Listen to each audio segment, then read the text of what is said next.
Back in the time of the Civil War, it was one of the darkest times in American history. If you think about race relations, if you think about the bloodshed, the innocent life that was lost, it was a very dark time in America. It was a time of great polarization. I mean, literally, we hear the Civil War was a time of brother against brother, and in many cases it literally was. And so you had this polarization, this racism, this hate, this bitterness, this contention. And how do you solve dark days like that? What do you do in a time like that? President Abraham Lincoln thought that he knew. In 1863, he issued this prayer proclamation.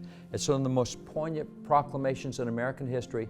And what he did in this proclamation to call people to prayer was significant. Yeah, one of the things he encouraged is that we have to remember who God is. In fact, if you pick up down here, it says, "But we have forgotten God. We have forgotten the gracious hand which preserved us in peace and multiplied and enriched and strengthened us. And we have vainly imagined in the deceitfulness of our hearts that all these blessings were produced by some superior wisdom and virtue of our own. Intoxicated with unbroken success, we've become too self-sufficient to feel the necessity of redeeming and preserving grace, too proud to pray to the God that made us.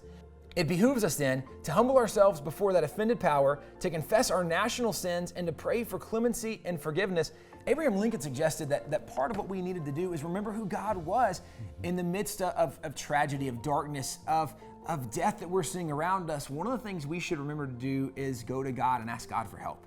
Abraham Lincoln said we need to ask for forgiveness of our national sins. As a nation, there's a lot of things. We need to pray and ask God to forgive our nation, but as we see people that are hurting, we want to pray that God would help heal their broken heart or the physical wounds that they've endured, and that God would help resolve these issues in our nation.